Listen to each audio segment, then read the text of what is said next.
आग्रही आहोत. पण गेल्या अनेक वर्षापासून ही जागा आम्ही लढतो, आम्ही निवडून येतो. विधान परिषदेच्या स्थानिक स्वराज्य संस्थांमधील 17 जागांची निवडणूक जाहीर झाली. महायुतीत या 17 जागांचं वाटप अजूनही झालेलं नाही. अनेक जागांवर भाजपसह शिवसेनेकडून दावा केला जातोय. या सर्व चर्चा सुरू असतानाच उपमुख्यमंत्री एकनाथ शिंदे दिल्लीच्या दौऱ्यावर गेलेत. त्यामुळे विविध चर्चा, तर्कवितर्क लावले जात आहेत. मात्र शिंदेंच्या या दिल्ली दौऱ्यावर मंत्री शिरसाट यांनी स्पष्टीकरण दिलं. विधान परिषदेच्या मुद्द्यावर चर्चा करण्यासाठी शिंदे दिल्लीला गेलेले नाहीत.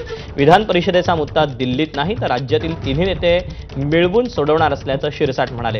भाजपचे मंत्री गिरीश महाजन यांनीही या संदर्भात भाष्य केलं.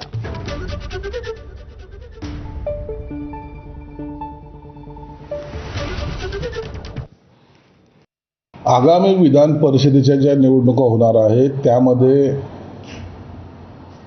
वरिष्ठ नेते हे बोलणी करतायत. 17 पैकी किती जागा मागायच्यात, किती मागितल्यात याबद्दलची स्पष्ट कल्पना कुणालाही नाही आहे.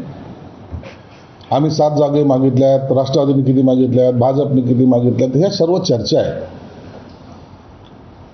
आणि या चर्चेचा जो शेवट आहे तो देवेंद्र फडणवीस, एकनाथ शिंदे साहेब आणि सुनेत्रा वहिनी यांच्यासोबत बैठक झाल्यानंतरच होणार आहे. म्हणून यावर आताच्या घडीला कोणती चर्चा करणं योग्य नाही.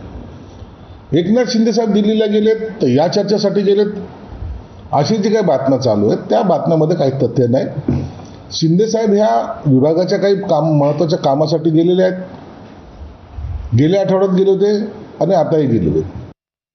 दिल्ली जाणं उपमुख्यमंत्री आहेत ते नेहमी जात असतात आणि त्यांचं कामं असतील, खात्याच्या संदर्भात कामं असतील, त्यांना कुठे काही कामं असतील त्या संदर्भामध्ये महायुतीसाठी किंवा जागा वाटपासाठी ते दिल्लीला गेले असं मला वाटतं समजण्याचं कारण नाही. मला नाही वाटत की विधान परिषद जागांसाठी ते त्या ठिकाणी जातील.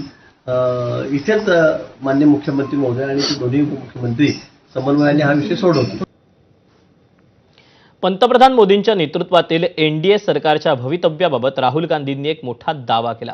पुढील वर्षभरानंतर केंद्रातील मोदी सरकार कोसळेल असं